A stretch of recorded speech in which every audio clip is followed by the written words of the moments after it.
네, 반갑습니다. 7월 25일 월요일 살림살이 경제 시작합니다. 이 정치 경제 전문 미디어 스픽스와 지금 생방송으로 함께하고 계시고요. 저는 오늘 진행을 맡은 전 KBS 아나운서 김지원입니다. 오늘의 살림살이 경제 이슈 책임져 주실 안진걸 민생경제연구소장도 나와 계십니다. 안녕하십니까? 예, 안녕하십니까? 스픽스 TV를 사랑하는 안진걸입니다. 반갑습니다. 저는 지난 시간에 오프닝이 진짜 인상적이더라고요. 고유가, 고물가, 고환율, 고금리, 주가 폭락. 래퍼인 줄 알았어요. 예, 우리 스픽스 TV 애청자들과 우리 시민들을 위해서 사실 지금 시대의 특징은 무엇입니까? 고유가, 고물가, 고금리, 고환율. 거기에 주가 폭락, 코인 폭락. 거기에 공공요금 인상 급등까지. 또 있잖아요. 7중고. 6중고도 있어요. 교육비, 주거비. 그렇죠. 이 7중고에 원래 우리 국민들이 교육비, 주거비, 의료비, 통신비, 이자비, 교통비 이 6개 부담. 이게 합쳐진 거예요, 지금. 그러니까 특단의 대책이 나와야 되는데 우리 스픽스 TV에서 살림살이 제발 우리 서민들 중산층 살림을 좀 살게 해달라 호소하는데 일부 받아들인 것도 있지만 대부분 안 받아들여서 속상합니다만 제가 계속 방송을 통해서 좋은 정책을 제시하고 또 이렇게 촉구도 하고 때는 호소도 하고 현장 설득도 하고 다녀오셨잖아요. 예, 또 그래서 실제 저희는 지난주에도 일단 이렇게 고물가인 시절에 예를 들면 아나운서님이나 저나 우리 애청자 여러분들 입장에서 통신비가 1인당 10,000원씩만 줄어도 3, 4인 가구 있잖아요. 3, 4만 원이 줄어들잖아요. 그러면 물가로 집집마다 뭐 몇십만 원 또는 10만 원 안팎이 지금 지출이 늘어났을 텐데 3, 4만 원도 줄어들면 얼마나 좋습니까? 근데 통신 3사들이 작년에 영업이익이 4조가 넘고 올해는 5조 가까이 될 것 같은데 한 푼도 인하를 안 합니다. 이럴 때일수록 고통분담해주고 상생해줘야 되거든요. 그래서 대통령 집무실 앞에 가서 5G 무슨 중간요금제가 나온다는데 그건 전혀 요금 인하가 아니다. 오히려 5G든 LTE든 저가요금제를 신설하고 아니면 저가요금으로도 데이터를 충분히 쓸 수 있도록 조치를 취해달라라는 이제 캠페인도 하고 오늘 하고 오신 거예요? 아니요, 지난주. 네. 이렇게 또 대통령 집무실 용산까지 갔다 왔고요. 그렇군요. 그다음에 지금 계속해서 손실보존금, 그다음에 특고 프리랜서 지원금 탈락하신 분들 매우 많습니다. 100만 명이 넘습니다. 이번이 심각하게 마지막입니다.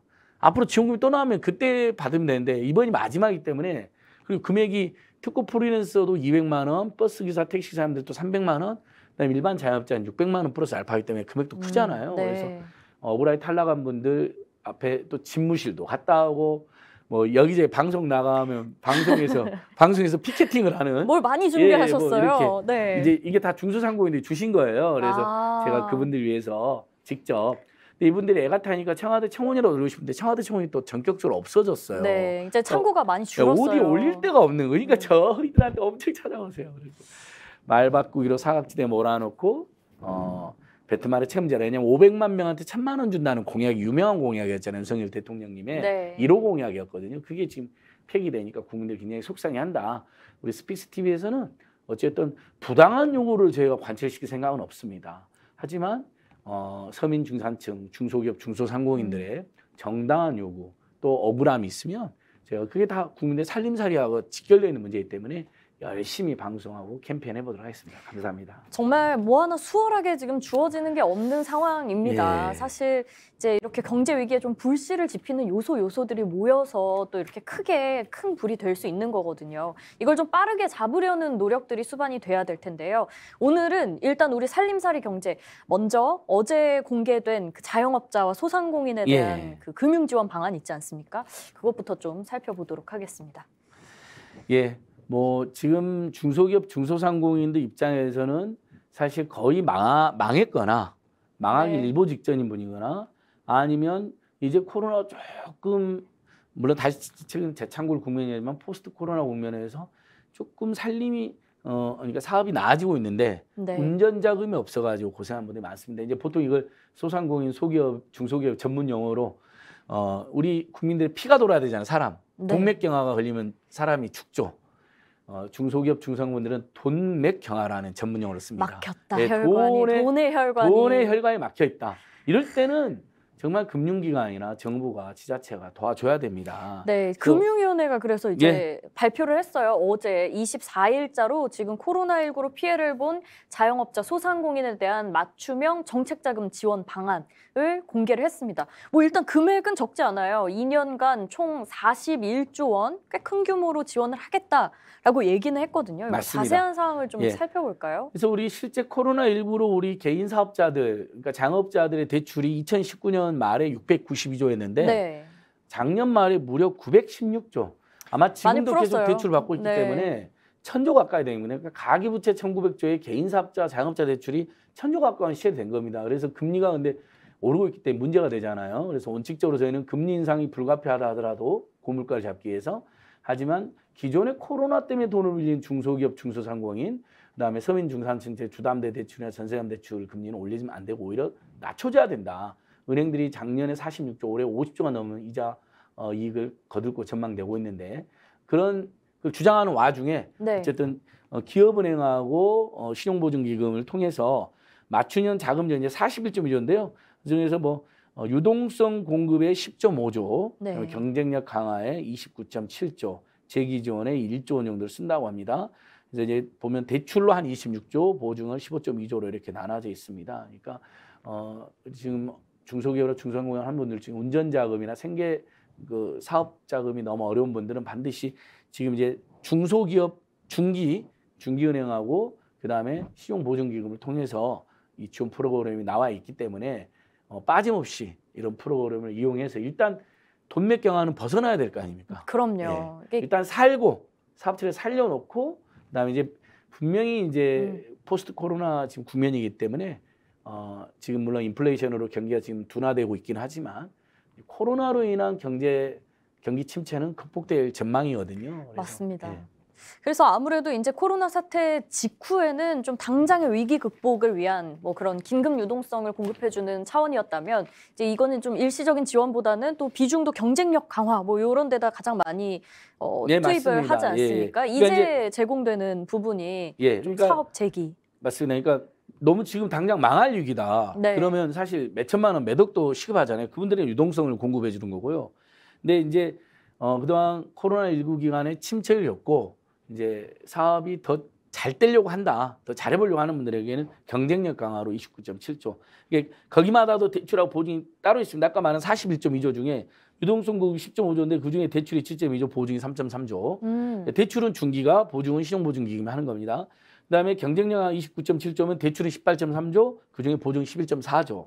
재기지원이 1조면 대출은 0.5조, 보증 0.5조. 그러니까 이렇게 된 유동성 공급 경쟁하는 기존의 업체들이고 재기지원은 폐업한 분들 있잖아요. 이 폐업한 분들은 얼마나 억울하냐면요. 지난 2년간 너무 버티기 힘들어가지고 작년 말에 폐업하신 분들이 많거든요. 진짜 많아요. 부가세 신고라든지 세무신고 문제도 있고 그러니까 단위를 끊어서 그분들은 손실보전금을 한 푼도 못 받았어요. 왜? 1월 1일 폐업자들만 지금 주는 거로 정부가 발표를 해버린 거예요. 윤석열 정부에서. 아니 12월 30일에 폐업한 사람들은 한 푼도 못 받고 1월 1일 폐업한 사람들은 600만 원을 주고 이것도 납득이 안 되잖아요. 어쨌든 그건 제가 기준 수정을 지금 촉구하고 있고, 근데 어쨌든 이제 보통 장사하신 분들이 한숨 쉬었다가 다시 재기를 하는 경우가 많습니다. 그런 경우는 이제 1조 지원금이 있으니까 이것을 이용하면 되고요. 그다음에 이제 또 하나 프로그램이 고신용자들. 사실 요거 또 있잖아요. 중소기업이나 중소상공인 하는 분들이 고신용자가 얼마나 있을 것인지는 지금 이 위기에 어쨌든 그래도 꼬박꼬박 돈을 갚으신 분들이 있습니다. 어려워도요. 그러니까 만기 연장이나 뭐 장기 저리 대출로 전환 받거나 어떻게든 그런 지원을 받았다 하더라도 빚을 연체하지 않고 꼬박꼬박 갚는 분들 같은 경우는 신용이 높잖아요. 그 고신용자들에겐 연 1.5% 초저금리 대출을 해줍니다. 원래 그게 희망 플러스 대출인데 올해 1월 정도부터 있었는데 맞습니다. 이게 확대가 된 거라고 보면 그전에 되죠? 1,000만 원 정도밖에 안 됐어요. 이제 다음 달부터는 이제 3천만 원까지. 그러니까 고신용자들은 신용이 높은데 잘 빚도 갚았는데 신용관리 잘해왔는데 지금 대출 자금이 운전 자금이 딸린다, 사업자금이 딸린다 그러면 요 3천만 원짜리 연 1.5%면 초저금리잖아요. 그렇죠. 어디서도 받을 수 없는 혜택이긴 하니까. 그다음에 유동성 위기에 놓여 있는 분들은 유동성 공급 자금 10조 5조 원. 그다음에 유동성보다는 우리는 유동성 위기는 없는데 좀 더 적극적으로 이제 포스트 코로나 사업을 좀 뭐 적극적으로 확장적으로 해보려고 한다. 네. 그러면 경쟁력 강화 기금 29.7조. 나는 망했어. 근데 다시 하고 싶어. 그러면 재기 지원 자금을 이용하면 됩니다. 이렇게 나눠져 있다. 네. 그리고 자세한 내용은 아무래도 이제 언론 보도뿐만 아니라 중소기업은행, 그다음에 신용보증기금 홈페이지를 참조하셔야 될 것 같습니다. 네, 직접 이것도 우리가 챙기지 않으면 얻기 어려운 혜택들이 많습니다. 이 방금 말씀하셨던 희망대출 플러스도 대상이 확대가 됐잖아요. 지원 대상도. 맞습니다. 지난 5월에 손실보상금 수급자까지 추가가 됐으니까요. 잘 알아보고. 방역지원금 받았던 분들뿐만 아니라 손실 보전금 받았던 분들까지. 그러니까 챙기셔야. 그다음에 이제 이 41.2조에 이제 하도 많이 발표되니까 다들 헷갈려 하시는데 고금리 부담을 그대로 안고 계시면 안 됩니다. 일반 서민들은 금리나 요건 행사해가지고 금리를 낮추는 권리가 있고요. 우리 중소상공인이나 중소기업들도 만약에 내가 지금 금리가 너무 높아서 너무 힘들어 망하게 생겼어. 심지어 그러면 그런 경우는 이제 서민금융진흥원이라든지 방금 중기, 신보 또 소상공인진흥원의 여러 기관에 문의를 하시면 저금리 대안이 가능합니다. 있을 거예요. 네. 뭐 7, 8% 금리를 지금 내고 계실 필요는 없잖아요. 그걸 4, 5%나 5, 6%만 장기로 기간은 좀 더 늘려주고, 그러니까 기간 늘려준 게 두 가지 방식 있잖아요. 여러분, 만기를 연장해 준 방식 하나 있고, 두 번째 만기는 연장 안 해도 좋은데 내가 지금 당장 몇십만 원 이자를 못 내니까 거기서 이자를 좀 낮춰주되 장기 저리로 중저리로 전환해 주면 이걸 대안 대출이라고 그러잖아요. 거기에 8.5조를 쓴다고 발표를 했습니다. 그러니까 꽤 더는 돈이죠. 그러니까 이건 여러분들 권리잖아요. 막 남한테 빌려갖고 고금리를 갚는 분들도 있어요. 신용 정말 어떻게 우리 국민들 착하시니까 또 신용도를 유지하려고. 근데 그렇게 높은 금리에 시달리지 마시고 저금리, 중저금리로 대안대출이 있으니까 그걸 꼭 이용하셔야 되는 것이고. 맞습니다. 지금 안 그래도 우리 다가올 9월 말에 그 만기 연장 상환유예 조치 종료 기한이 도래하면서 맞습니다. 금융당국이나 은행권들이 연착륙을 좀 돕겠다라고 회의도 하고 있는 상황이에요.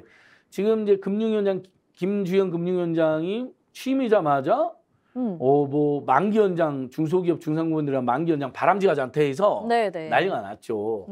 아니 지금 코로나 끝나가지고 경기가 회복되는 국면이면 그런 이유가 있을 수 있는데 지금 코로나 재창고를 하지 않았습니까? 그다음에 갑자기 인플레이션 사태 때문에 다 금리를 올리기 때문에 경기가 냉각되고 있다. 원래 인플레이션은 경기가 과열되면 더 부추기기 때문에 시중의 통화가 유동성이 지금 축소되고 있단 말이에요. 맞습니다. 근데 그 상태에서 예를 들면 코로나도 아직 계속되고 있고 시중의 경기도 지금 냉각되고 있는데 만기 연장 안 해준다? 9월까지 돼 있거든요. 지난 3월 해줘서요. 그러면 죽어라는 겁니다. 만기 연장이 얼마나 공포스러우냐면요. 제가 상담 받아봐서 알아요. 그 1금융권은 지금 만기 연장했는데 2금융권은 안 해준 데가 많아요. 그래서 갑자기 1억 가까운 대출을 7월 말까지 내라 그랬대요. 그래서 만기 연장이 나니까 안 된다 그랬대요. 청천벽력이죠. 그러면 아니 선생님, 여러분, 시청자 여러분, 지금 2년 반 동안 코로나 때문에 힘들어가지고 겨우 버텼어요. 근데 갑자기 어떻게 5천만 원, 1억을 7월 말에 어떻게 냅니까? 지금 예를 들면 임대료도 못 내고 있거나 인건비도 밀려 있거나 재료비도 원자재 급등해가지고 너무 고심하는 소상공인 소기업들이 많은데 그러니까 이걸 연장해 주는 건 너무 중요한 겁니다. 안 내겠다는 게 아니에요. 만약에 이분들이 안 내겠다면 양심이 불량하다고 비판할 수도 있지만 내겠다는 거예요. 그러니까 만기를 연장해 주고 또는 그럼 저는 지금부터 낼 테니까 중저금리로 장기로 하더라도 사실 장기로 중저금리로 전환하잖아요. 그럼 내는 이자량은 똑같을 수도 있어요. 왜냐하면 장기로 더 계속 내는 거니까. 그런 거 있고 그다음에 그래서 9월 달에 만기가 오면 반드시 정부에서 발표를 했는데 만기 연장을 원하는 분들 만기 연장을 중저금리로 대안대출 원하는 분들은 중저금리 대안대출로 아예 상한 애로를 겪는 분들은 일종의 예를 들면 이자를 일부 감면해주는 채무조정 프로그램 같은 걸 해서 그게 새 출발 기금으로 또 30조가 지금 배정됐다고 발표가 됐습니다. 정말 다행이에요. 사실 그래도 이런 노력들이 추가되고 있다는 게 그래서 1:1 컨설팅이나 뭐 상환 일정 조정 같은 것들 잘 알아보시고 좀 해주셨으면 좋겠습니다. 이거 사실 한마디만 덧붙이면 이제 그 김지현 아나운서님도 최근 논란을 보셨고 애청자를 보셨겠지만 무슨 코인이나 주식 비투 하신 분이나 연끌 투자하신 분들을 채무 조정해 준다 해서 난리가 났잖아요. 저는 그분들마저도 우리 국민들이기 때문에 벼랑 끝에 가지 않도록 예를 들면 만기를 역시 똑같이 그분들에도 만기를 연장해 준다거나 중저금리로 대안대출 해주는 이런 지원 해줘야 된다고 봐요. 네. 왜 국민들이 분노했냐면 아니 자기 책임하에 투자 하이리스크 하이리턴이라는 걸 뻔히 알면서 초등학생이 아니잖아요. 다 대학생들 청년들이 투자한 거잖아요. 2030들이 B2. 그다음에 그 위험성 경고도 받았고 그분들은 지원해 준다면서 코로나19 때 진짜 어렵게 돈을 빌린 분들, 전세자금 대출 받은 분들, 금리 막 인상 통보 받고 있는 분들은 왜 대책이 없냐 이래서 논란이 커진 겁니다. 근데 제가 지금 오늘 말씀드린 것은 이제 B2 연끌 부분이 아니라 정말 땀 흘려 일하고 국민 경제 발전의 견인차들인 지역 경제의 가장 중요한 기둥들인 중소상공인 중소기업분들이 망하지 않도록 도와주는 거기 때문에 이런 건 굉장히 의미가 있죠. 그다음에 그럼요. 하나만 더 붙이면 주택담보대출이나 전세금 대출 금리도 지금 마구 인상 통보 받는데 제가 신규 대출 금리가 올라가는 건 이해를 하겠어요. 그냥 코픽스 기준금리가 올라가잖아요. 네. 재원 조달 금리라고 하는 게. 근데 기존에 빌린 분들이 이미 이자 꼬박꼬박 잘 내고 있고 코로나 때도 그런 와중에도 이자 잘 냈는데 은행들이 이자로만 46조, 올해 50조를 벌어들인 통일치 않는 비난을 받는데 굳이 기존 대출 금리까지 그렇게 꼭 올려야 됩니까? 아무리 변동금리 나더라도. 네. 이럴 때는 지금 물가 급등으로 시달리고 계시잖아요. 분통이 터지시는군요. 분가로 시달리잖아요. 이럴 때는 이자 부담이라도 은행들이 네. 그러면 기존 대출자들에는 특히 꼬박꼬박 갚으신 분들에게는 제가 이자를 동결해 주거나 심지어 이자를 좀 깎아주겠다. 은행도 고통 분담에 동참한다. 이런 은행이 없어요. 제발 좀 함께 사는 자본주의, 함께 사는 대한민국을 좀 만듭시다. 네, 그럼 좋겠네요. 일단 우리가 이런 항목들 좀 자세히 알아야 그래도 현재로서 내가 챙길 수 있는 부분들 야무지게 잘 받을 수 있지 않겠습니까? 그래서 이 소상공인 손실보전금 확인지급 신청이 얼마 안 남았어요. 29일까지 이번 주 금요일에 마감이 됩니다. 아직 신청 못한 소상공인 분들 또 기존에 탈락하셨던 분들도 신청을 할 수 있게 저희가 좀 확인지급 설명, 손실보전금에 대한 내용 좀 부탁드려도 될까요? 아무튼 문재인 정부에서 지급됐던 1차 방역지원금, 2차 방역지원금이어서 윤석열 정부에서 500만 명한테 1,000만 원 주겠다고 공약했던 게 바로 이 손실보전금입니다. 네. 영업시간 제한이나 영업 금지를 당했던 분들이 받는 손실보상금하고 다릅니다. 근데 이름을 손실보상금이랑 너무나 비슷한 손실보전금으로 짓는 바람에 네, 좀 헷갈렸어요. 경제 전문가들까지도 헷갈립니다. 앞으로 윤석열 정부도 어떤 정부든 이름을 잘 지어야 됩니다. 헷갈리지 않게. 손실보상금하고 손실보전금 차이를 누가 솔직히 구별하겠습니까? 다 똑같은 뜻이잖아요. 일반적으로 같이 쓰는 표현이잖아요. 헷갈릴 수 있죠. 배상과 보상도 우리 헷갈리는 세상인데. 그래서 어쨌든 방역지원금인데요. 이 신청 기한이 7월 29일 마감입니다. 이 신청 기한을 놓치면 대상자인 분도 한 푼도 못 받습니다. 반드시 신청하시면 얼마 안 남았습니다. 네. 그래서 제가 사연을 하나 소개시켜드리면 제가 이제 방송에 나와서 스피스TV에서도 제 전화번호 상담전화 010-2279-4251 010-2279-4251 제가 안내드렸더니 전화가 온 거예요. 오, 이제 상담 받고 싶다고. 뭐 네. 제가 뭐 TBS 라디오, 마이TV, 뭐 매불쇼에서 몇 군데서 번호를 알려드렸거든요. 그랬더니 그분이 자기는 이번에 이제 먼저 신속 지급이 됐거든요. 손실보전금 600만 원. 연락이 안 왔대요. 그래서 자기는 탈락이라고 생각하고 확인 지급 신청이라는 게 지금 받고 있는 건데 이번에는 못 받나 보다. 지난번 100만 원, 1차 때 100만 원, 2차 때 300만 원 받았는데 그래서 포기하고 계셨던 거예요. 근데 저랑 우연히 전화가 돼가지고 제가 확인 지급 신청했으니까 아니 포기했다. 자기는 대상이 아니라고. 아니 연 매출이 늘어나면 이제 윤석열 정부에서 탈락시키고 맞아요. 1차, 2차를 받았다 하더라도 연 매출이 늘어난 건 근데 반기별 매출, 연 매출이 늘어났다 하더라도 반기별 매출이 2019년에 비해서 2020년에 비해서 줄어들었으면 구제가 되거든요. 근데 그게 제대로 홍보가 안 되니까 많은 분들이 연 매출이 늘어 탈락하니까 그냥 아이고 나는 이번에 탈락했다고 울고 계셨던 거예요. 근데 그분한테 제가 말씀드렸어요. 부가세, 과세 증명 같은 걸 떼면 반기별 매출이 나와 있다. 한 번이라도 줄어들어 있습니까? 2019년 대비해서 20년, 2019년 대비해서 2021년, 2019년 대비해서 2020년 대비해서 2021년. 오, 그 중에 한 번이라도. 네, 그다음에 이걸 또 하반기로 하면 6번의 구간이 나오잖아요. 네. 그 중에 한 번이라도 줄어들었으면 연간 매출은 늘어났다 하더라도 매출 감소 인정이 된다. 그걸 제가 상담에서 열심히 했더니 그거 듣고 부가세 과세 증명은 그분 반기별 매출 딱 나와 있어요. 2019년, 20년, 21년. 부가세 상반기, 과세 하반기, 증명은 상반기, 하반기. 네. 그걸 끊어서 시청했더니 하루 만에 600만 원이 들어왔다고. 얼마나 감사하겠어요. 너무 고맙다. 네. 저한테 찾아오시겠다고 지금 연락 와서 괜찮습니다. 제 일인데요. 스픽스 TV에서 우리 애청자들께서 애독자들께서 아직도 손실보전금 네. 못 받은 분이 있다면 7월 19일까지 신청하되 연간 매출이 늘어났다고 탈락 통보를 받았다 하더라도 반기별 근데 만약에 이제 부가세 과세 증명이 없는 분들은 신용카드 지출 내역서, 네. 결제 내역서 다 끌어줘요. 다 있어요. 그다음에 부가세가 면세되는 가세자들 같은 경우도 부가세 면세 사업자 수입 증명원 이런 게 있어요. 그걸 끊으면 이제 반기별 소득이 나와 있어요. 수입이. 그걸 비교해서 이번에 확인지급 신청하시고 근데 만약에 탈락했다. 그럼 이제 8월 달에 이의 신청을 할 수가 있는 겁니다. 네. 근데 확인지급 신청도 안 하잖아요. 7월 19일. 그러면 이의 신청도 못 해요. 요거 모르시는 분들은 챙기기가 너무 어려울 것 같아요. 진짜. 그러니까 반드시 소상공인 손실보전금 600만 원 플러스 알파입니다. 지금 또 지급되고 있는 영업금지나 영업시간 제한 업종에 대한 손실보상금은 다른 겁니다.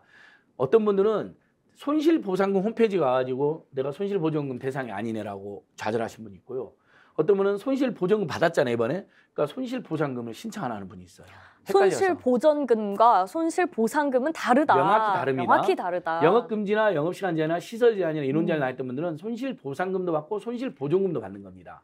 손실보상금은 지금 별도로 신청을 또 받고 있어요. 네. 근데 다만 영업금지, 영업시간 제한, 시설 제한, 인원 제한이 아니었던 분들 있잖아요. 근데 매출이 감소한 업종들 있잖아요. 여행업종, 뭐 화해업종 되게 많잖아요. 네. 뭐 심지어 졸업식 가운 대여. 네. 뭐 저도 정말 많은 상 받는데 그분들은 손실보전금 대상이어서 이 시국까지 반드시 신청하셔야 된다.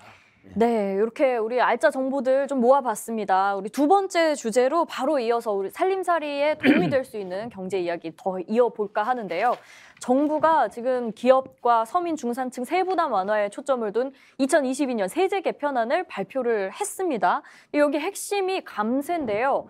법인세, 종부세 다 낮춥니다. 네. 요 세제 개편안을 두고 좀 그래서 부자 감세가 아니냐 하는 비판도 나오고는 있거든요. 소장님 어떻게 보십니까? 부자 감세는 확실합니다. 일부 소득세가 개편돼서 연봉 1억 안팎, 뭐 한 8천만 원 안팎의 고소득 그 직장인들도 세금이 뭐 50만 원 안팎 줄어드는 건 사실입니다. 네. 그래서 그분들 혜택을 본 건 마찬가지예요. 근데 저소득자일수록 혜택이 없어요. 근로소득세가 면제되는 분들 있잖아요. 너무 저소득이어서. 네. 예전에 제가 시민단체 간사할 때 근로소득세가 안 나오는 거예요. 그래서 제 소원이 뭐였는지 아세요? 근로소득세 좀 내고 싶다. 왜냐하면 그리고 연봉이 그만큼 돼야 되는 거잖아요. 네, 그렇죠. 아예 이제 공익단체나 시민단체는 근로소득세가 아예 안 나와요. 너무 가난하니까 월급이 적으니까. 소원이 근로소득세 내고 싶다는 거였어요. 그다음에 최근에 일반 시민들 소원은 그거죠. 종부세 좀 내보자. 우리 국민의 2%만 내니까 네. 나도 종부세가 낼 정도로 큰 집이 있었으면 좋겠다 이런 건데 어쨌든 자 연봉 8천에서 1억 안팎인 분들이 50만 안팎의 세금이 줄어드는 건 사실입니다. 도움이 됩니다. 근데 재벌 대기업들의 법인세는 6, 7조를 깎아줍니다 이번에. 그렇죠. 거기가 많이 비교하면, 깎이죠. 네. 그러면 특히 재벌 대기업들이 이번에 감세가 확실하게 25% 최고선에서 25%로 간 데가 연 영업이익이 3천억이 넘는 구간입니다. 그렇죠. 아무래도 그러니까 혜택이 이쪽에 더 몰린다. 어마어마한 재벌 대기업들에게는 몇 조를 깎아주는 겁니다.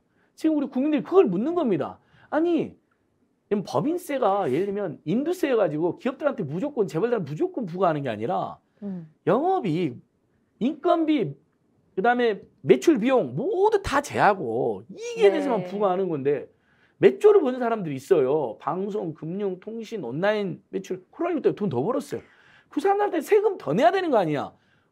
횡재세 내야 되는 거 아니야. 이런 얘기가 유럽에서 횡재세를 도입했잖아요. 네. 정유사도 포함하여. 그러면 우리 이제 프로그램이 살림살이 경제니까 그러니까요. 이 변화로 인한 체감 경제, 좀 우리 직장인들 그렇죠. 이런 분들은 자, 어떻게 변할지가 궁금하거든요. 일단은 이제 부자 감세 비판 프로그램 아니니까 네. 이 정도 하겠습니다. 일단 제 중요한 질문은 것은, 이번에 부자 감세라는 비판은 피하기 어렵습니다. 특히 재벌 대기업과 예를 들면 법인세를 7조 정도 감면해 주고요. 그다음에 종부세를 2조 가까이 감면해 줍니다. 네. 이게 이번 세제 개편안의 핵심이거든요. 소득세는 얼마 감면이 안 됩니다. 이게 문제인데요. 네. 자, 그런데 그래도 우리 월급쟁이들 엄청 어떻게, 궁금하니까 궁금해요, 이야기해드려야죠. 그냥 일단 기획재정부에서는 그 소득세와 관련해서 연봉이 한 2,700만 원 정도를 넘는 모든 근로자, 뭐 자영업자의 세금 부담이 줄어들 것이다. 이렇게 입장을 내놨습니다. 예, 근데 자, 여기서도 지금 어제 오늘 여론이 처음에 소득세도 감면됐네 해서 좋아하셨어요. 처음에 이제 당사자인데 여론이 다시 바뀌고 있습니다. 자, 일단 세율이 개편이 있었잖아요.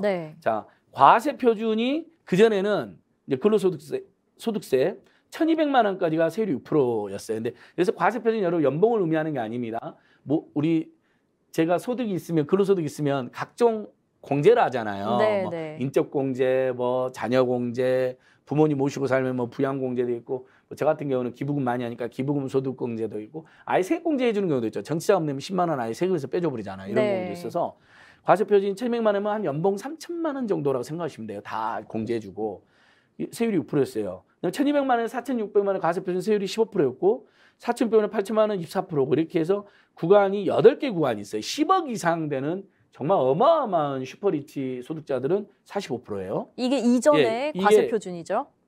이 중에서 하위 구간 3개를 개편했습니다. 1,200만 원까지를 1,400만 원까지 세율이 6%로. 그다음에 4,600만 원까지를 5천만 원까지를 세율이 15%로. 원래 4,600만 원이었는데 5천만 원까지를. 그렇죠. 그다음에 5천만 원에서 8,800만 원 40% 세율을 완화해 줬어요. 자, 여기서 8,800만 원이나 1억 되는 분들은 세율이 아까 제가 24%라 그랬잖아요. 이분들은 이 근로소득세에 대해서는 사람들이 이렇게 생각하는 분들이 많아요. 내가 10억을 보면 45%나 세율을 물리면 4억 5천이나 세금 물리나 너무 과도하다. 제가 이렇게 얘기하는 사람 많이 봤어요. 술자리에서도. 그게 아니고 전기세도 그렇고요. 그랬을 때 잘 보시면 구간별 내 소득을 구간별로 쪼갭니다. 자, 그러니까 아까 말한 것처럼 1,400만 원까지는 6%만 세금을 물리고 5천만 원까지는 1,400만 원, 5천만 원까지 15%만 세금을 물리고 5천만 원에서 8천만 원 세금에서는 소득은 24%만 물리는 겁니다. 그러니까 실제로는 45%가 아니라 평균적으로는 한 30% 정도 쭉 내려가는 거죠. 거기에 이제 온갖 소득공제나 세액공제가 들어가니까 10억인 사람도 45% 내는 게 아니라 따지면 35% 정도만 낼 겁니다. 뭐 그것도 뭐 크다고 느끼는 분들이 있을 수 있겠지만요. 그 소장님 말씀은 그러니까 사실상 이 일반 직장인들이 얻게 되는 세금 감면의 액보다 이 8천만 원에서 1억 원 안팎이 되는 직장인들이 훨씬 수혜를 많이 볼 것이다. 주말 사이에 언론에서 다 보도와 분석이 나갔습니다. 자, 쉽게 더 설명드리겠습니다. 자, 지금 우리가 예를 들면 최저임금 선으로 먹고 사는 분들이 한 500만 명, 그다음에 월급이 200만 원, 그러니까 연봉이 2,400만 원이잖아요. 이분들이 한 900만 명쯤 됩니다. 200만 원 조금 더 되는 분까지 해서요. 자, 그러면 그분들 그다음에 뭐 연봉이 월급이 한 250이라고 해도 연봉이 한 3천만 원이잖아요. 자, 이분들은 근로소득세가 면세되거나 내도 세금이 이제 6%잖아요. 근데 이게 1,200만, 1,300 6% 올라갔기 때문에 그 과세 표준이 1,400만 원인 분들 있잖아요. 1,300인 분들은 그 위에 소득을 받았던 분들은 원래 15% 내다가 6%로 줄어들었어요. 그러니까 1,200, 1,400이기 때문에 그 이상을 받으면 200만 원이 줄어들었잖아요. 200만 원이 더 인정이 되잖아요. 그래서 200만 원 곱하기 9% 세율이 줄어들었잖아요. 18만 원의 감세가 있어요. 어쨌든 18만 원도 크죠. 도움이 되잖아요. 그러면 여기서 딱 나오죠. 그러면 그전에 1,200만 원, 3천만 원 정도 연봉 또는 그 이하 연봉이어서 과세 표준이 과세 대상이 1,200만 원이었던 노동자들은 감세가 있나요, 없나요? 없군요. 이분들은 감세가 0원입니다. 그다음에 근로소득세도 내지 못할 정도로 가난한 분들에게는 혜택이 없습니다. 예를 들면 그분들한테 농수축산물 할인 쿠폰이라도 10만 원이라도 준다든지. 그렇잖아요. 이 고물가 국면에. 이 비판이 나올 수밖에 없죠. 첫 번째, 법인 재벌 대기업이나 부동산 부주에게는 엄청난 감세를 주고 재산세 6억 이하의 재산세 6억 이하 죄송합니다. 시가 6억 이하의 과세 대상 6억 이하의 주택에는 재산세가 10% 올라가고 이게 사람들을 분노하게 만들었어요. 두 번째, 그러면 소득세 구간에 와서도 가장 혜택을 많이 보는 분은 연봉 8천에서 1억 구간. 거기는 식대가 10만 원에서 20만 원으로 비과세가 늘어났잖아요. 그까지 합쳤더니 한 80만 원 안팎. 그러니까 최소 50에서 80만 원 안팎 감세가 됐어요.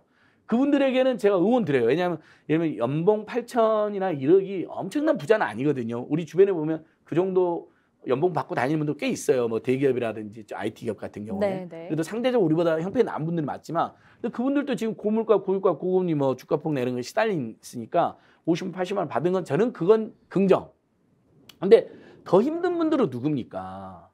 네, 그런 부분들을 챙기지 아예 못했다. 근로소득세도 네. 못 내고 있는 분들 그게 한 40% 됩니다. 네, 전체 근로자는. 맞습니다. 그다음에 과세표준 1,200만 원 이하인 분들은 이번에 세율이 그대로 6%이기 때문에 만약 그분들에게 만약에 세율을 4%라도 인하해 주면 얼마나 좋습니까? 그렇네요. 네. 그러면 감세 효과가 연봉 3천만 원 이하에도 발생한다. 이분들이 감세 효과가 없어요. 사실 체감 감세 효과는 그러면 훨씬 더 컸을 그렇죠. 수 있을 거예요. 그다음에 그래서 이제 1,400만 원까지 6%, 5천만 원까지 15% 늘어갔잖아요. 그러니까 그러면 1,400만 원 고소득자 입장에서는 200만 원이 세율이 9%가 줄어들었고요.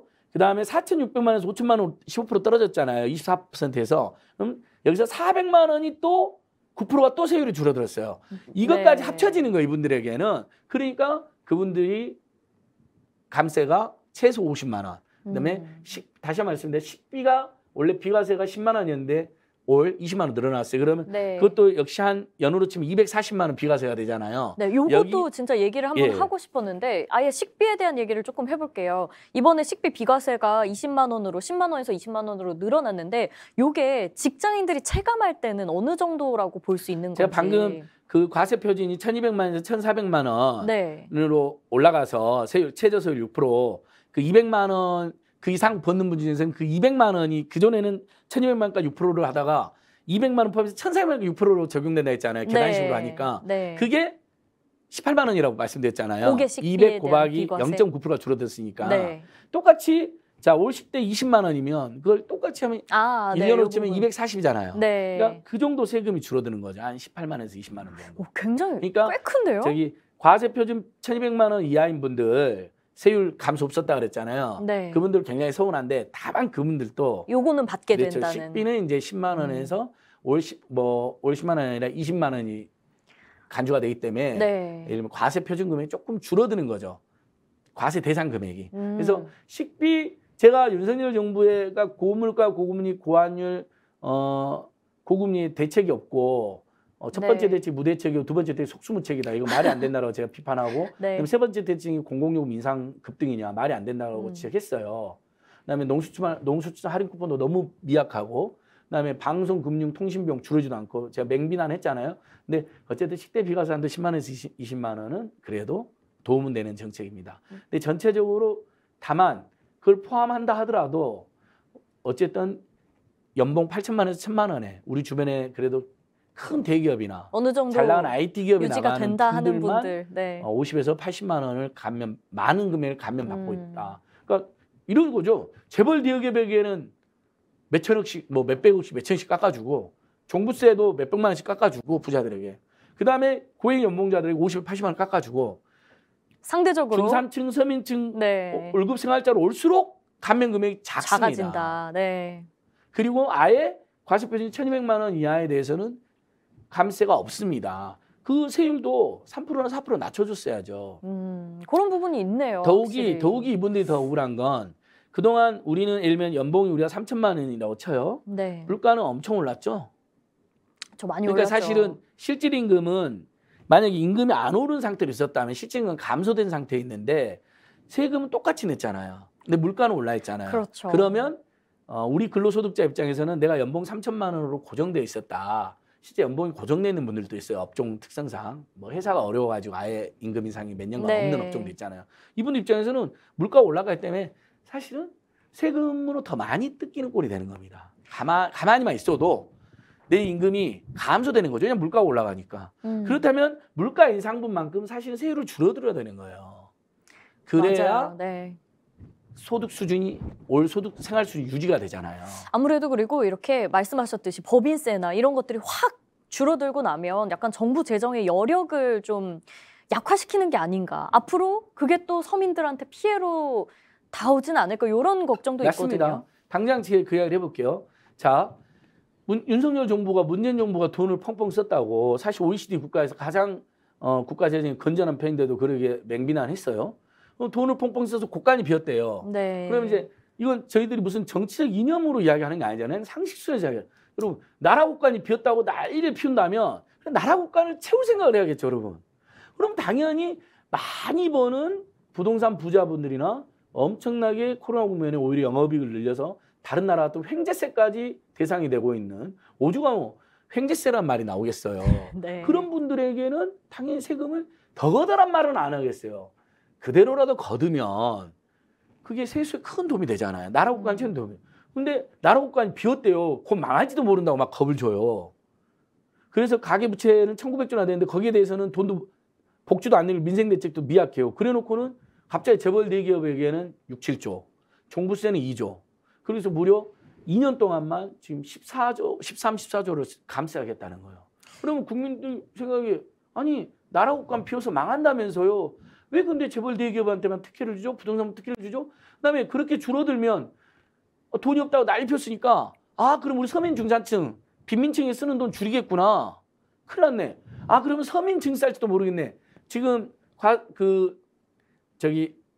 공시지가 6억 이하 재산세 10% 올라간다 그랬잖아요. 제가요. 네. 이렇게 올라가는 것처럼 담배세, 주세 이런 것도 올리겠네. 이런 공포가 지금 퍼지고 있는 거예요. 아무래도 이제 좀 감세 규모가 급격히 커지니까 이거에 대해서 원래 취지대로 좀 기업 경쟁력이 강화되고 정말 사실은 그렇게 되기를 바래요. 어떻게든. 그게 그러니까 저는 이제 아나운서님도 네. 계속 시사 문제 잘 보신 이명박 정부에서 비즈니스 프렌들리 하면서 법인세 막 깎아줬어요. 고용 투자 하나도 안 늘었어요. 2008년 금융위기가 와요. 누가 경제 지금 인플레이션이 극심하고 그다음에 경기 둔화 국면이고 고금리 금리 계속 인상하고 곧 있으면 미국 0.75% 올릴 겁니다. 1% 아니면. 그러면 세계적인 경기 둔화로 가는 거예요. 거기다가 경기 침체, 스태그플레이션까지 지금 이야기돼요. 맞습니다. 자, 여러분, 시청자 여러분, 기업들이 이 상태에 투자할까요? 그래서 요 심지어 부분이 개미 투자자들도 주식 투자도 지금 꺼려하고 있는데 맞아요. 경기가 침체되면 제일 먼저 국민이 하는 게 일단 투자를 조심하죠. 그래서 벌써 부동산 경기 가격 쭉쭉 떨어지고 보세요. 매수자들이 돈 안 기다리고 있어요. 매도인들 지금 애가 타요. 심지어 항복 매매라고 해서 아예 대폭 낮출 때가 기다린다는 말까지 나와 있어요. 누가 투자했어요? 기업도 투자 안 합니다. 이렇게 세계적인 경기 침체 국면에서는요. 그런데 법인세 깎아주면 기업들이 투자해서 고용도 늘어난다. 그건 이론적으로는 가능할지 모르지만 현실은 2008년도 이명박 정부에서도 그리고 박근혜 정부에서도 그런 정책했지만 전혀 트리클 다운이라고 해서 낙수 효과 전혀 없었다는 겁니다. 네, 뭐 오히려 지금 쉽지는 같은 않겠죠. 국면은 자 고물가 때문에 고금리를 지금 됐어요. 이렇게 되면 국민들 입장에서도 돈이 없어서 소비를 못하기도 하고요. 물가가 너무 비싸니까. 그렇죠. 스태그플레이션이. 두 번째 스태그플레이션 공포 때문에 돈이 있어도 지갑을 닫습니다. 그럼 내수 경제가 급속하게 얼어붙게 됩니다. 그러면 지속적인 경기 침체에 물가만 높은 스태그플레이션 현상이 되잖아요.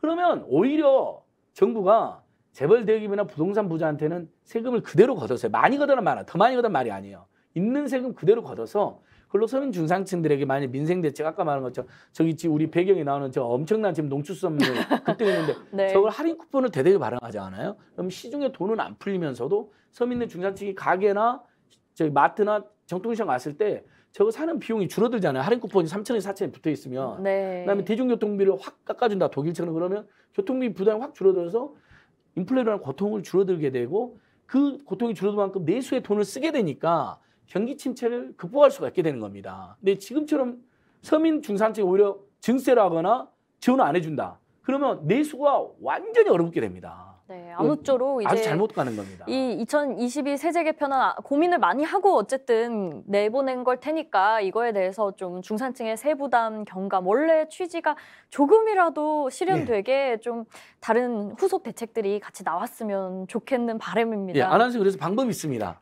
지금 정부가 발표한 건 다 세법 개정 사안입니다. 우리가 이제 다음 주제로 넘어가야 합니다. 그러니까 요것만 제가 3초 말씀드리면 네. 국회에서 법안을 반드시 심의하고 통과하게 돼 있습니다. 네네. 모든 세금은 법인세, 소득세, 이렇게 종합부동산세 그 법률에 따라 근거하기 때문에 그래서 국회에서 이번에 이 감세안을 다룰 때 부자 계층이나 재벌대기업 감세를 좀 줄이고 방금 말씀드렸지만 아까 근로 과세 표준 1,200만 원 이하, 네. 그다음에 아예 근로세 못 내는 분들에 대한 지원도 늘리고 이분들 감세도 해주고, 그러니까 서민들에게 오히려 지원책을 늘리는 방향으로 국회에서 논의를 해주시면 된다. 그럼 좋겠네요, 정말. 그러면 우리 세 번째 주제로 넘어가 보겠습니다. 지난 22일이죠. 마침내 이 파업 51일 만에 대우조선해양 하청 노사 간 협상이 극적 타결이 됐습니다. 노사는 이제 노측의 제시안이었던 그 임금 30% 인상안까지는 가지 않았고 물려서 이제 4.5% 인상안에 잠정 합의를 하게 됐습니다. 그죠? 예, 맞습니다. 뭐 많은 국민들께서 걱정도 하고 우려도 하고 네. 또 뭐 희망버스 같은 적극적인 방식으로 또는 소극적인 방식으로 아니 어떻게 조선 올해 상반기에 대한민국 조선업이 전 세계 수주량의 발주량의 50%를 맡고 세계 1, 2를 항상 다퉈왔는데 보니까 이 조선업이라는 게 원청이 있고 하청이 있고 또 하청에서 네. 비정규직 노동자를 일을 시키고 다단계 구조로 돼 있죠. 월급이 아니 그 엄청난 배를 세계에서 가장 비싸고 큰 배를 만드는데 월급이 200만 원, 300만 원이었다. 심지어 2015년, 16년도 조선경기 그 굉장히 어려웠을 때 수만 명이 일자리를 떠나고 그때 당시에 살아남았던 노동자들, 비정규직 노동자들이 임금을 그 30%나 삭감했다는 거예요. 네. 이 사연을 아는 국민이라면 누구도 파업에 대해서 평소에 비판적이었던 분들도 야, 그분들 너무 열악하구나 이렇게 공감해주는 분들이 많았어요. 그래서 윤석열 정부에서 공권력 투입해갖고 그냥 굉장히 대규모 물리적인 탄압을 하다가 못한 계기도 돼요. 국민들이 정서적 연대가 있었는데 다만 어쨌든 이 사태 길어지는 걸 바람직 않잖아요, 여러분. 그렇죠. 어쨌든 배를 만들어서 내보내야 되는데 손해도 발생했을 거고 조선업계에 그다음에 인근 상권도 얼어붙고 또 국민들 입장에서도 지금 코로나도 힘들고 고물가 고금리 때도 힘들고 짜증나는 뉴스가 많은데 짜증도 나고 네. 그래서 51일 만에 전격 타결됐습니다. 이건 어쨌든 노사 양측 다 노력해 주신 건 고맙고 윤석열 정부에서 공권력을 투입 일보 직전이었는데 굉장히 강압적인 분위기를 조성했는데 어쨌든 야당이나 막 시민단체들이 반대하고 지역에서도 반대하면서 공권력 투입이 안 된 거 그것도 다행한 일입니다. 네, 맞습니다. 이제 앞으로 이제 과제가 막판까지 쟁점이 손해배상 소송이죠. 임금 인상률은 저는 그동안 노동조합이나 노동자 투쟁하면서 30% 임금 인상은 그러니까 인상이 아니죠. 저는 임금 복원이죠. 왜냐하면 30% 삭감했었으니까. 원상복귀해달라는 건데 그렇게 요구했다가 4.5% 그대로 받아들인 건 처음 봤어요. 대폭 양보해버린 거예요. 보통 그렇잖아요. 보통 이러잖아요. 노동자들이 한 15% 요구하고 사측은 뭐 2%밖에 안 된다 하다가 뭐 중간에 한 7, 8% 정도로 타결되는 경우가 많잖아요. 일반 기업도 대부분 그런 경우가 많거든요. 사정이 괜찮은 기업들은. 근데 그 정도로 양보한 거예요. 왜냐하면 파국을 막으려고, 공공력 투입도 막으려고. 근데 그럼 사측에서도 손해가 발생했겠죠. 근데 8천억 손해가 발생했다고 많은 언론이 그러는데 저는 이 손해액이 굉장히 과장됐다고 보고요. 어떻게 그게 50일 파업했다고 어떻게 8천억이라는 손해, 이건 따져봐야 됩니다. 실제로 팩트체크 들어가야 되고요. 벌써 일부 언론이라든지 전문가들은 8천억은 과장됐다. 일부 손해가 발생한 건 맞지만 배를 진수해서 내보내지 못했다고 8천억이나 안 팔리는 것도 아닌데 뭐 예를 들면 분명히 손해 발생했어요. 8천억 과장됐다. 근데 이제 그건 또 별개로 하고 여러분 팩트체크를 같이 해보시자고요. 왜냐하면 저도 제 주장이 틀릴 수 있으니까요. 다만 자 그래 7, 8천억의 손해가 발생했다 하더라도 그걸 파업한 노동자들한테 물린다면 이분들 월급 2, 300만 원 받고 있는데. 네, 요게 좀 이슈가 되고 있잖아요. 안 그래도 이제 사내협력사 같은 데는 손해배상 소송하겠다 예고하고 하청지회는 이거 좀 취하해 줄 거를 요구했고 요거에 대한 논의는 어떻게 됐나요? 그래서 주말 사이에 대통령 집무실 관계자가 법과 원칙대로 해야 된다는 식으로 또 이야기를 했어요. 예를 들면 정부는 무조건 사측 편을 들거나 무조건 노동자 편을 들 게 아니라 사실 중재도 하고 통합도 하고 두루두루 어루만지는 역할을 해야 된다면 전 너무 아쉬운 게 법과 원칙대로만 되풀이할 게 아니라 2015년 휴년도에 수만 명이 잘리고 30% 임금이 삭감됐다는데 이번에 4.5%로 임금 인상한 사측 제시안도 받아 고맙다. 파국을 막을 고맙다. 사측도 좀 전향적인 노력을 해주라. 이렇게 이야기해주면 얼마나 좋습니다. 근데 법과 원칙대로 하는 건 소송이라는 거잖아요. 8천억인지 7천억인지. 그렇죠. 그러면 여러분, 애청자 여러분 어떻게 될까요? 그동안 우리가 소심하는 노동자 활동이나 노동자들의 투쟁 현장을 제가 가보면요. 노동자들이 잘 승리하고 많은 분들의 응원으로 투쟁이 잘 마무리됐어도 사측에서 노조를 괴롭히는 차원에서 또 노동운동 앞장 사람들 탄압하는 차원에서 손해배상 청구해서 법원이 또 보수적으로 그걸 뭐 몇 천만 원, 몇 억 인정해 주면요. 이 사람들 월급 2, 300만 원 받았던 분들, 많이 받아서 30만 원 받았던 분들이기 때문에 그 충격이 너무 커요. 노조가 무력화되고 파괴가 되고요. 사실상 할 수 없는 일을 하라는 거니까요. 개개인은 네. 갑자기 비정규직 노동자들인데 갑자기 매달 어떻게 됩니까? 맞죠. 불가능한 일을 하는 거죠. 그래서 진짜 안타깝게 있어서는 안 되지만 극단적인 선택을 하시는 경우가 종종 있었습니다. 파업 투쟁하거나 투쟁할 때는 괜찮았어요. 우리 잘 끝났어요. 심지어 뭐 국민들 지지도 받았고 회사하고도 악수하고 끝났어요. 분명히. 네. 근데 회사에서 뒤끝 장렬이라 하죠. 너 매덕 내놔. 그것 때문에 자살하신 분이 여러 분 있어요. 저는 이게 걱정됩니다. 자, 외국의 예를 보면요. 만약에 노동조합이 헌법이나 국제노동법, 국제노동기구, 그다음에 세계인권선언을 보장하는 파업을 하면 그거에 대해서는 노동자들의 그게 무기이기 때문에 사측이 갑이고 노동자들이 을이잖아요. 을들이 파업하는 경우에는 손해배상 청구 소송을 할 수 없게 해놨습니다. 다만 뭘 파괴하고 그냥 평화롭게 의견 표현하는 게 아니라 그런 경우 있잖아요. 외국이나 한국이나 그런 경우 있잖아요. 뭘 불을 지른다거나 네. 뭐 파손한다거나 완전한 업무방해 그럼 다른 차원. 그건 그거에 대해서는 손해배상 책임을 지죠. 저도 그것까지를 봐주자는 게 아니에요. 근데 네. 이번에 보시면 노동자들 보시면 본인이 철창 만들어가지고 너무 힘드니까 스스로 가뒀죠. 스스로를 가두면서 호소드렸잖아요. 어떻게 월급 300만 원 갖고 200만 원 갖고 삽니까? 지금 제가 몇 년째 임금이 안 올랐습니다. 여러분 살려주십시오. 그분한테 어떻게 수십억, 수억의 손해배상 청구를 합니까? 조용히 가만히 있었잖아요. 뭐 무슨 고함도 지르지도 않았어요. 심지어 조용히 자기를 가둬놓고 호소한 분들이잖아요. 그래서 분명히 손해가 발생한 부분에 대해서 저도 안타깝게 생각하고 이 비정규직 지회, 그다음에 금속노조에서도 이렇게 그런 부분에 대해서는 정말 심심한 저는 사과도 했으면 좋겠어요.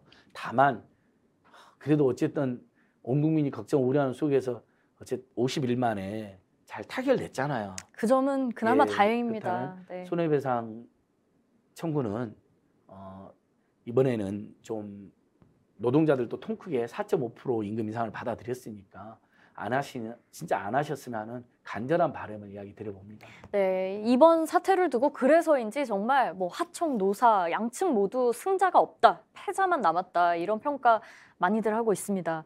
이거는 진짜 다단계식 하청 구조, 그 노동시장의 이중 구조가 맞습니다. 지금 가장 큰 문제로 어쨌든 그래도 수면 위로 떠오르게는 했다라는 평가를 받잖아요. 이런 조선업이나 건설업 가보면 산재가 많이 발생하잖아요. 네. 그 이유를 보면 온총의 정규직 노동자들이 일을 안 해요.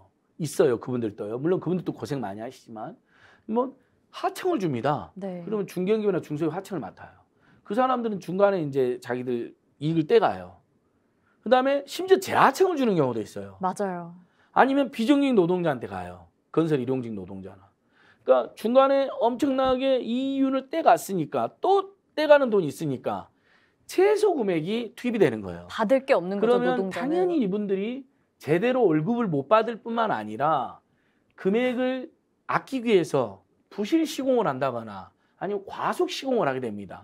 현대건설 아파트 같은 경우에 그런 것으로 무너질 가능성이 매우 높은 거잖아요. 맞습니다. 너무나 창피한일이잖아요. 건설 강국이 전세 다른 나라에서 없는 후진국에서도 발생하기 어려운 짓고 있는 아파트가 무너지는 일이 발생하지 않았습니까? 다 보면 하청의 재하청 구조, 맨 말단에 비정규직 노동자들 혹사하는 구조 이렇게 되어 있는 거거든요.